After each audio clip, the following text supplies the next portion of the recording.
Hey guys, thank you so much for tuning in. So today we're going to talk with the great Beth Azor and her experience with canvassing. So it's going to be a real fun conversation. We'll get her on the line here in just a second. And then tomorrow, really excited. You don't want to miss this. We're going to ask Beth to look into her crystal ball and tell us what might be in store in retail on the horizon for 2020 into 2021. So it's going to be great to get some of her insights. And then just in case you missed any of the sneak peeks, we're going to roll out the full episode later this week. So make sure to tune in and we'll get Beth on the line. Thank you, Austin, for having me. I'm very excited to be here. Well, thank you so much. So I thought we would just dive right in. You're known as the canvassing queen, very well known around the commercial real estate industry, especially retail sector. Tell us a little bit about canvassing, what that means to you, and your experience with canvassing.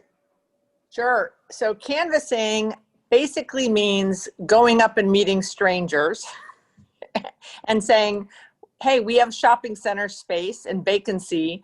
What are your expansion plans? You know, I love speaking to smart, enthusiastic, creative entrepreneurs like small businesses. And I find that the majority of them, when they opened their first location, had this American dream to open more. And I think it's incumbent upon us leasing agents to help that happen. So the best way to have that happen is for us to go to the businesses and say, hey, we've got shopping center space. You're a toy store. You're a nutrition store. You're a golf store. You're a bike store. You're an insurance agency. I need your use in my shopping center. You want to come and see some space. I have been in this industry for 35 years. And Austin, I have canvassed over 10,000 hours. Oh my gosh. Oh my gosh. I do embrace my title of the canvassing queen. Like you said, you walk in, we're not asking to speak to the owner because that can come across the wrong way, but you're saying, I have shopping centers, I have space, and basically telling them, you know, what a great use it would be in your shopping center? Yeah, I think a lot of people in sales think, I don't want to do this because the recipient of my visit will be perturbed because they're being interrupted. I 100% get that, which is why I talk about the American dream philosophy and why I insist on my students and my proteges like you're one of the rock stars. Don't ask for the owner and don't introduce yourself walking in and don't walk around the store and flatter them with, you know, BS. Just get to the point. They are busy people. If they're not interested in another location, no problem.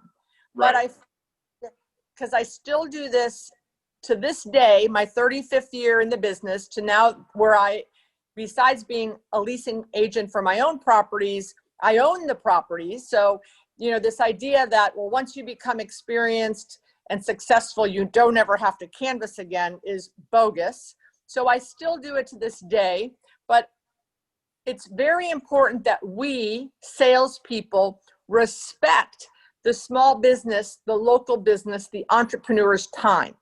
And so I've seen where people walk in and kind of, oh, you have such a nice store. They know you're in sales, just get to the point.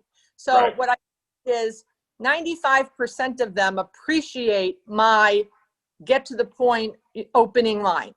I own centers, I have vacancy, I'm looking for a bike store. Are you interested? They could, the gatekeeper can say, that's not me. I'm like, okay, who would that be?